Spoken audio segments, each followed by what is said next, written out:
Second Chronicles of Lineage by Ernesto Joseph Sandoval Melody. Produced by Greg Mason. After the days of David came Solomon, whose name means peaceful and whole. And in his days, the house of the Lord was raised in beauty. But after the peaceful one passed, the throne went to Rehoboam, whose name means he who enlarges the people. Yet his pride tore the people in two. From him came Abijah, whose name means Yahweh is Father, a reminder that the covenant belonged to the Lord. To Abijah was born Asa, whose name means healer, who sought to cleanse the land and trusted the Lord for strength. After the healer came Jehoshaphat, whose name means Yahweh is judge, a king who called the nation to prayer in time of threat. But his son Jehoram, whose name means Yahweh is exalted, did not exalt the Lord, and his reign brought sorrow.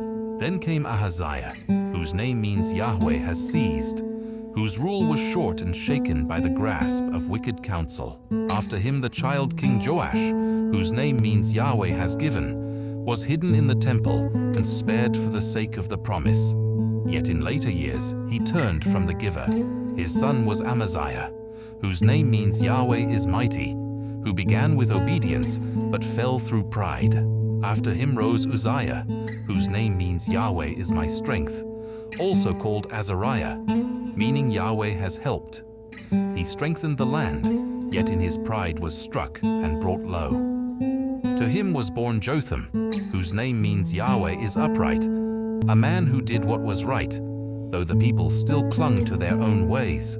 After him ruled Ahaz, whose name means he has grasped, who grasped the idols of the nations and led Judah into distress. But his son Hezekiah, whose name means Yahweh strengthens, trusted the Lord, opened the doors of the temple, and prayed for deliverance, and the Lord heard him.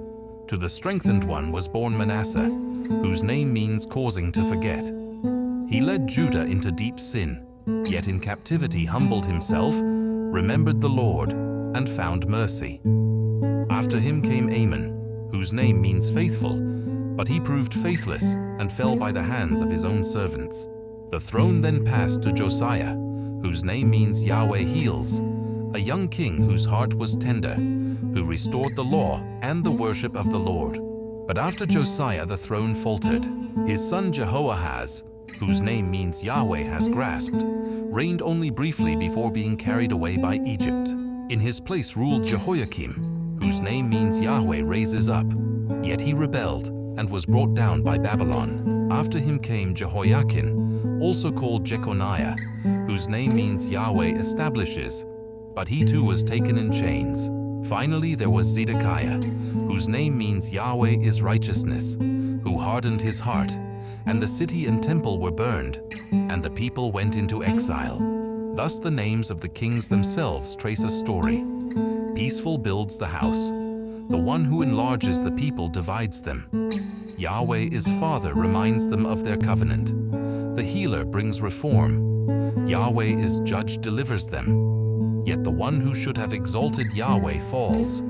The seized one is overthrown. The one given by Yahweh strays. The mighty and the strengthened turn proud. The upright rules amid a crooked people. The one who grasps idols fails. But the one strengthened by Yahweh prays and is saved. The one who forgets repents and is heard. The faithful proves false. The one through whom Yahweh heals restores the law. The grasped, the raised up, and the established fall to foreign hands. And at last the righteousness of Yahweh is rejected, leaving the kingdom to await the true Son of David. Amen.